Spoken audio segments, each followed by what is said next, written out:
Hello, my name is Yuri.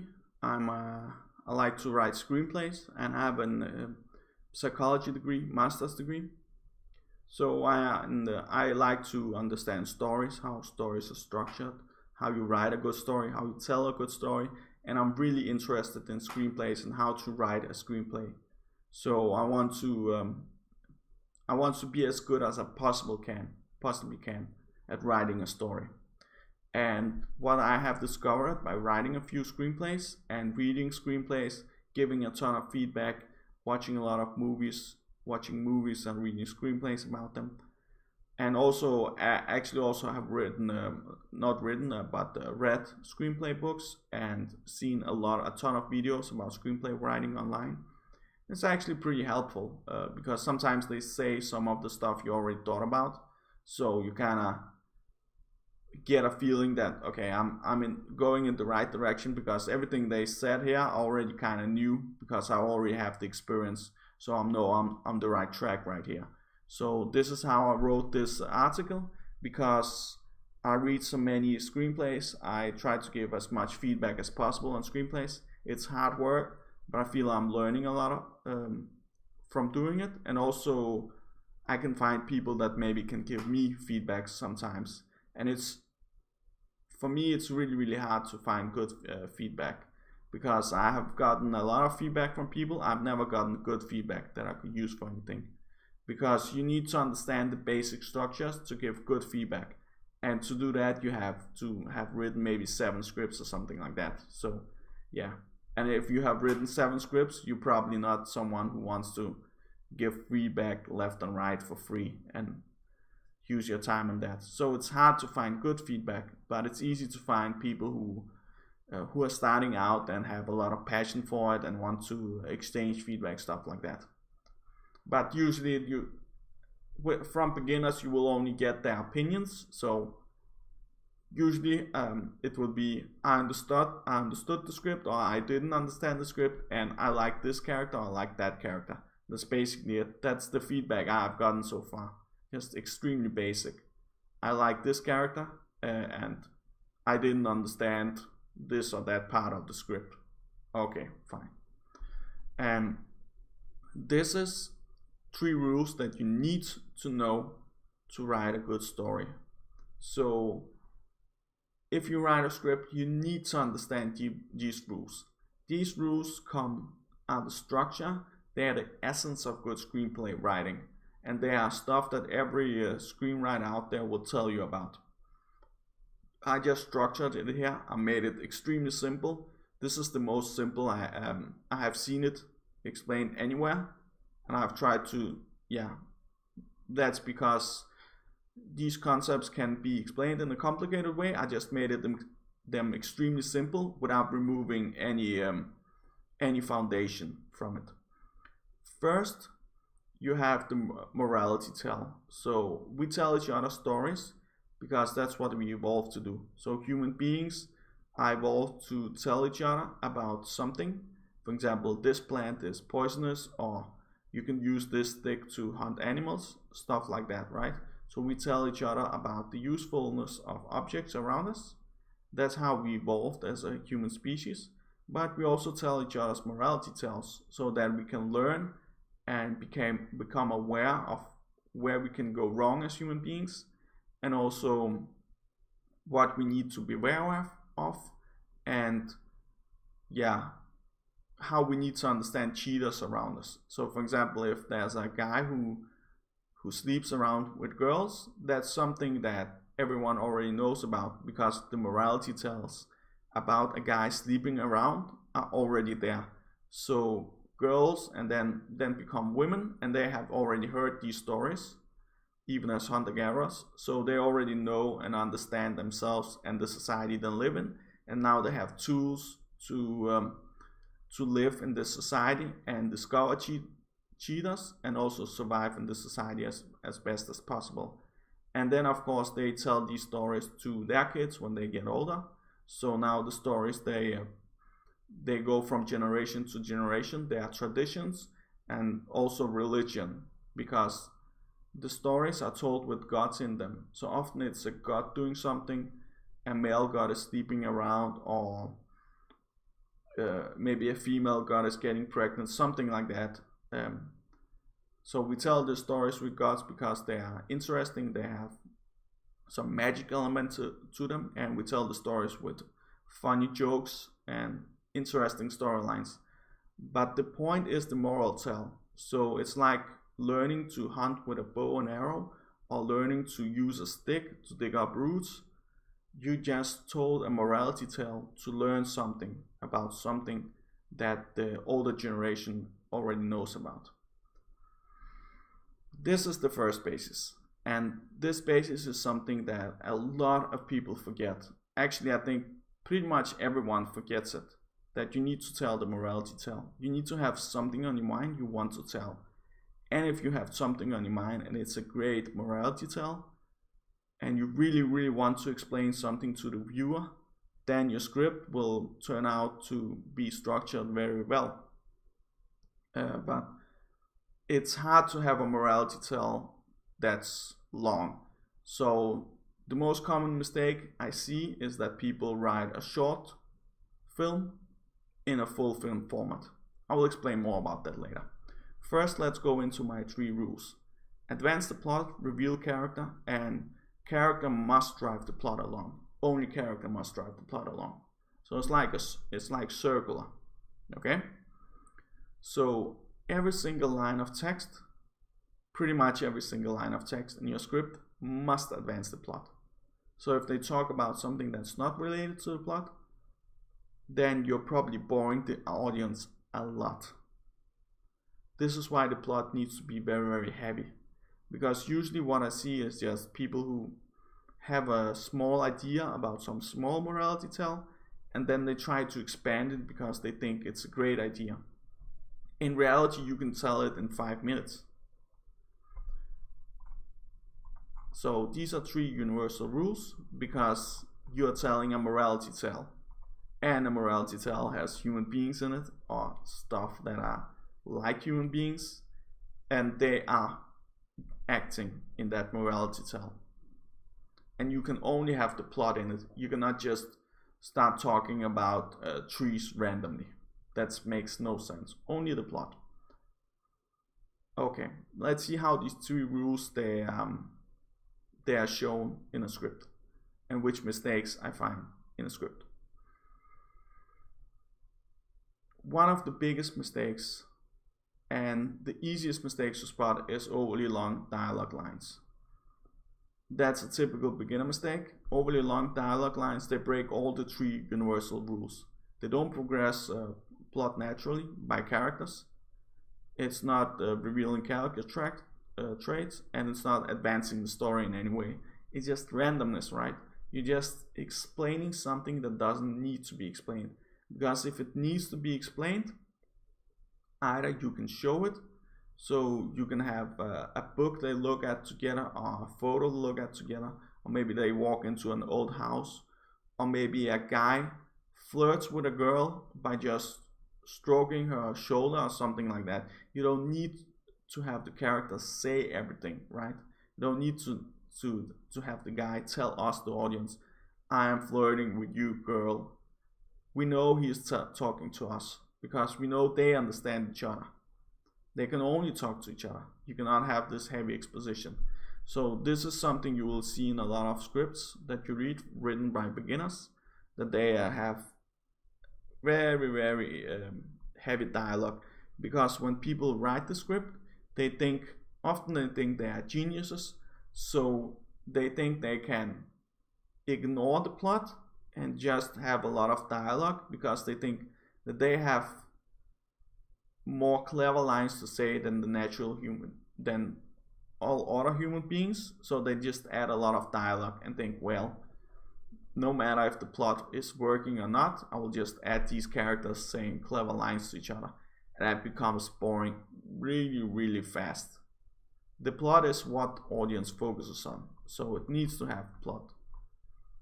And this is caused by randomness. This is caused by writer is a god of randomness. So if writer thinks he can influence the storyline, you cannot influence the storyline because the plot needs to progress naturally, meaning that the characters progress the plot. And the second mistake I see is random events out of nowhere drive the plot along. So if you, for example, need the protagonist to win over some enemy, you give him a gun from somewhere. So you just place a gun on the street and then let the protagonist find it so he can escape the trouble. And that's randomness out of nowhere. So that means that you have progressed the plot, but you have progressed it by randomness. So it's not a plot, it's just a random event. That's why we're breaking all three rules, because the morality tale that you're trying to tell, you're not telling anymore. Now you're just telling us a story about some character that wants to defeat some enemy, and the morality tale is dead gone.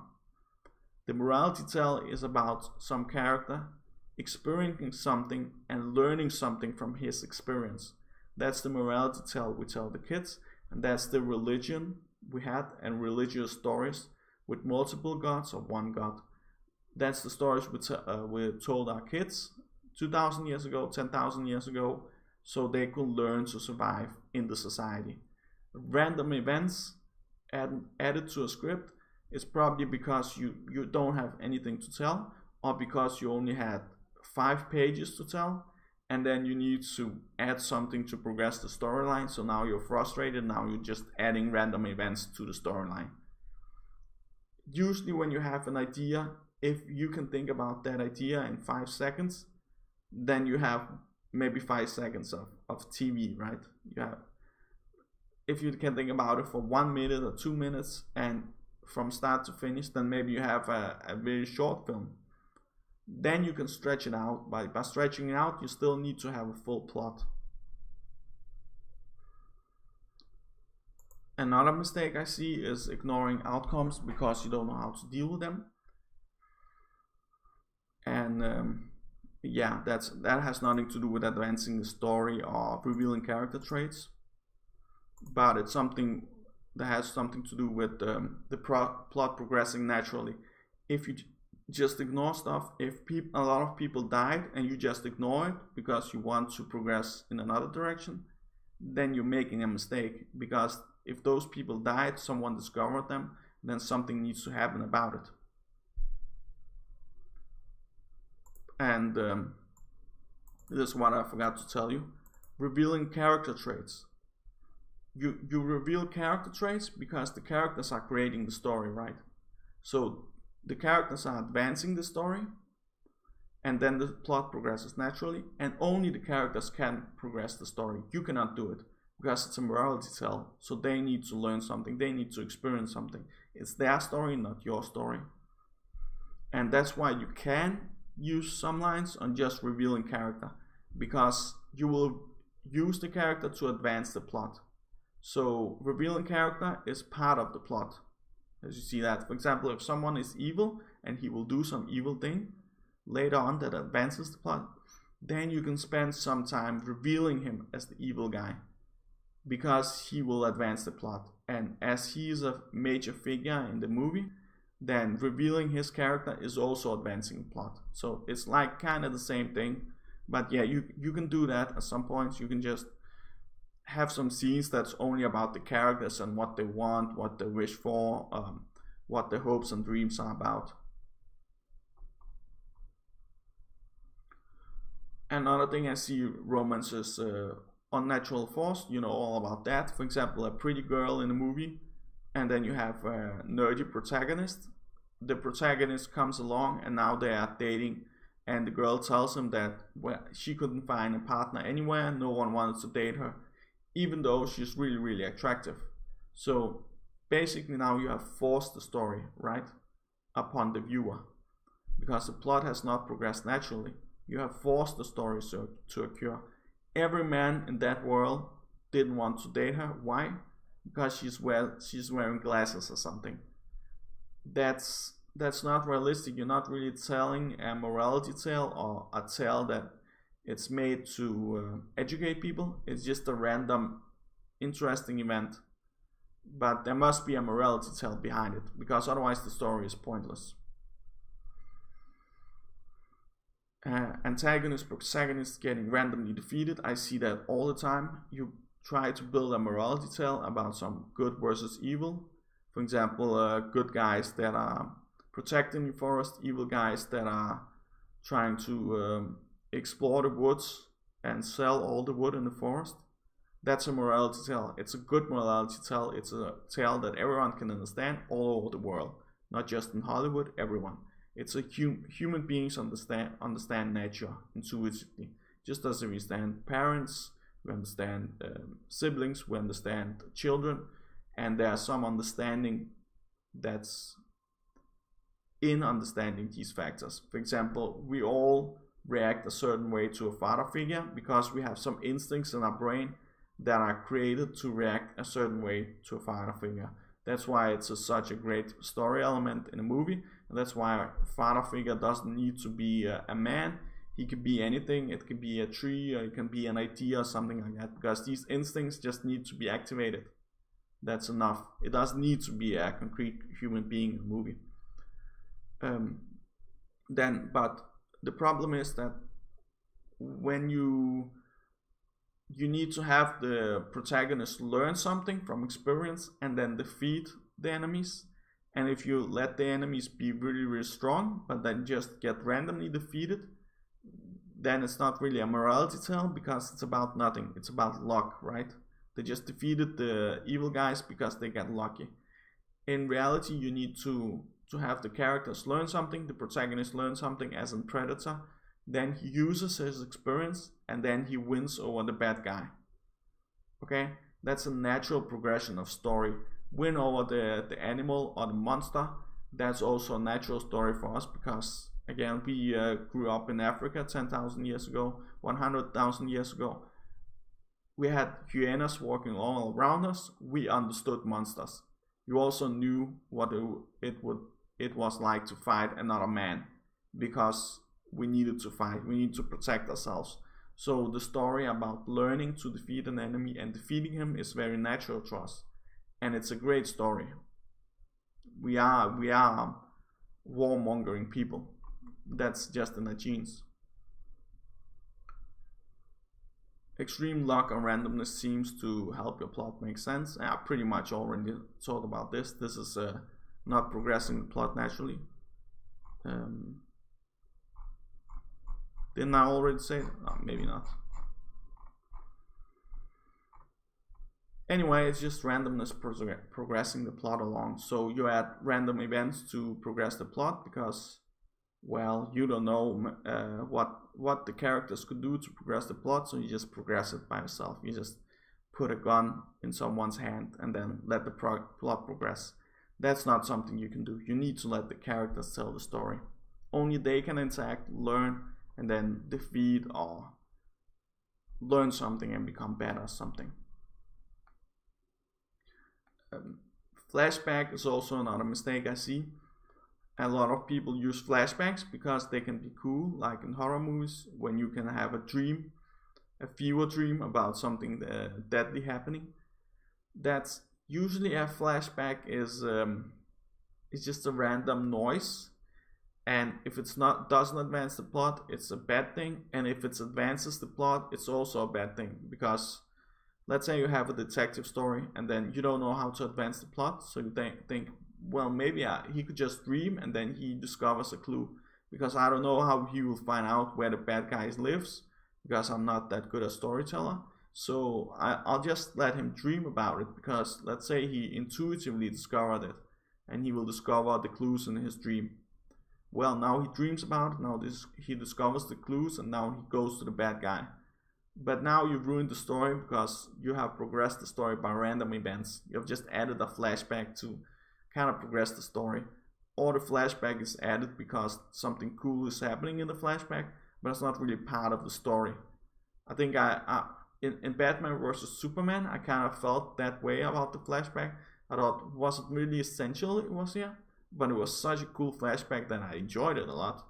But if it's tied really, really closely to the story, much closer than in Batman vs Superman, then it will be a really strong flashback, and it will be really emotional.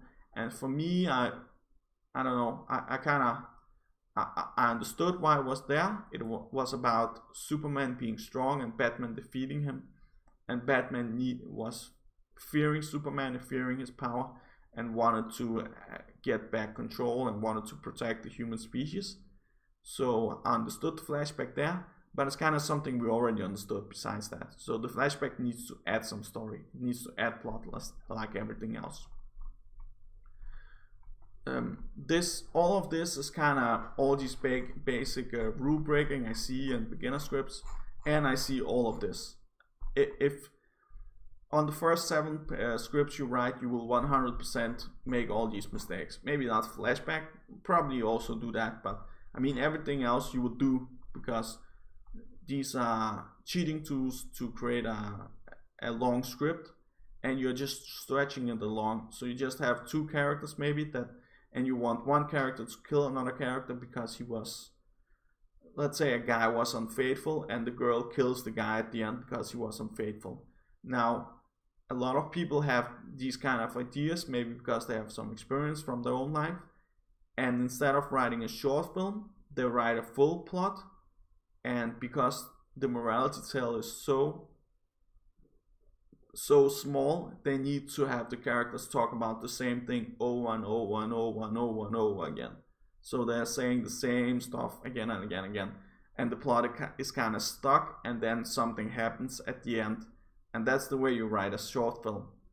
In a movie you have maybe 10 characters interacting, and all these 10 characters, maybe 6 characters, 8 characters, all of these characters have wants and needs, and all of these wants and needs are progressing the storyline along.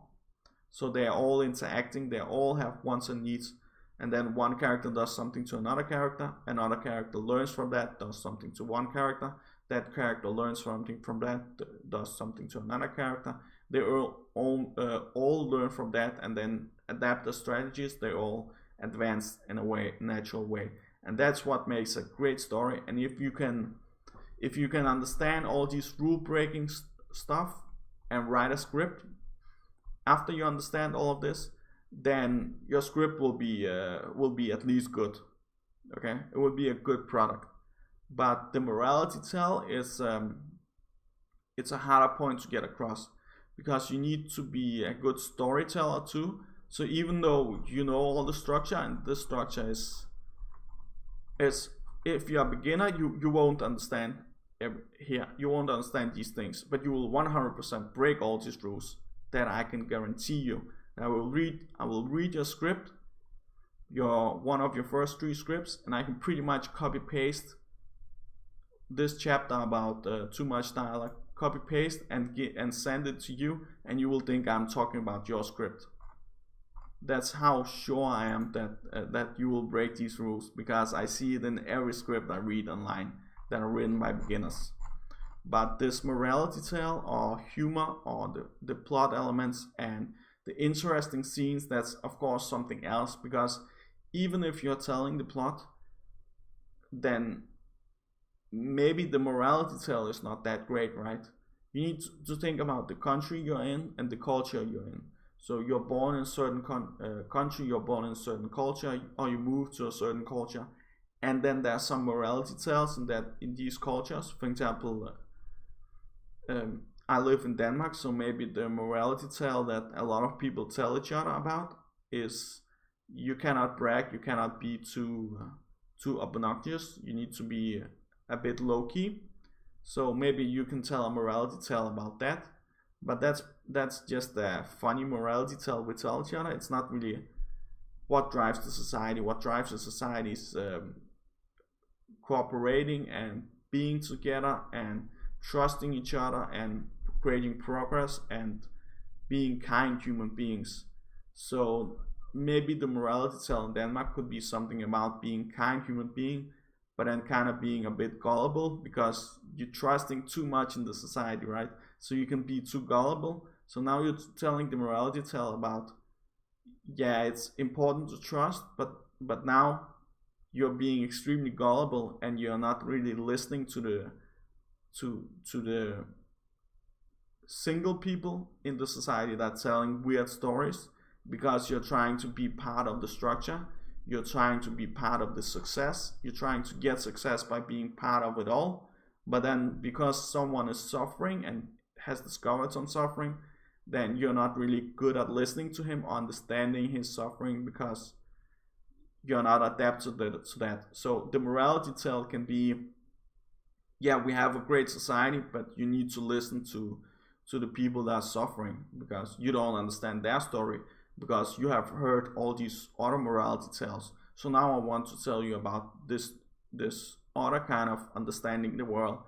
And everyone in Denmark will watch these movies, because everyone understands that this is the morality tale that we need to understand.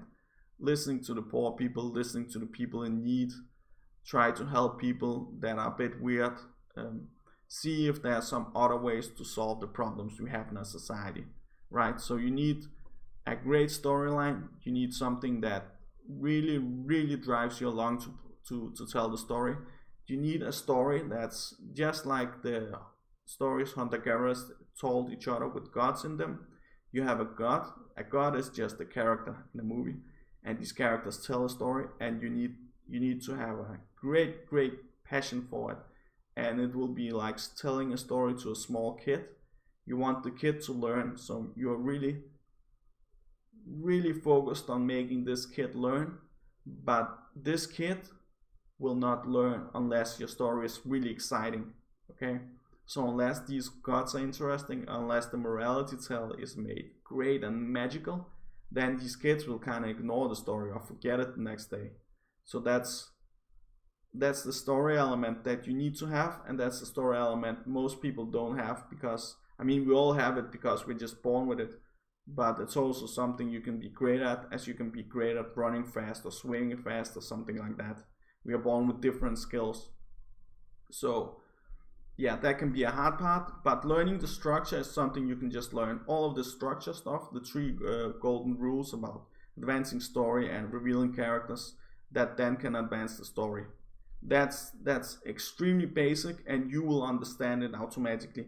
Even if you never read about it, if you just write scripts, you will understand these basic rules, because you will find out that you are making these mistakes. Or at least if you are reading beginners and how they write, you will discover these mistakes right away.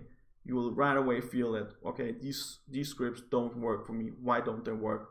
Oh, I've seen this mistake, I've seen this mistake, I've seen this mistake. So yeah, this is the structure, and I hope you learned something about it. I hope that you have developed some skills now to become a better writer. But I will definitely write more articles. I will upload more videos, and I will upload a video about the morality tale and how to tell a good plot, how to have a good essence in the story, and how to use spirituality and religious teachings, and also the understanding of evolutionary psychology and psychology, to understand how you tell a story well, and how you have a good idea at the beginning. Because if the idea is not perfect, or it's not fantastic, then it doesn't matter how well you structure the story. It won't turn out good. You need to have a great idea. And then even if you tell it in a bad way, then you can learn the technical aspects, and then at the end you can improve your script and tell it in the right way. A script is written in a way where you write it, and then you rewrite it, and then you rewrite it, then you rewrite it. Some people can rewrite a script 40 times, some people 5 times, something like that. And of course, it's also impossible to sell a script. There's just not a market for selling a script. But if you write a really great script, that maybe if you're really lucky, you can get a job somewhere writing scripts for other people, or people who have other ideas. But selling it will probably not be realistic. But show off your skills. Thank you.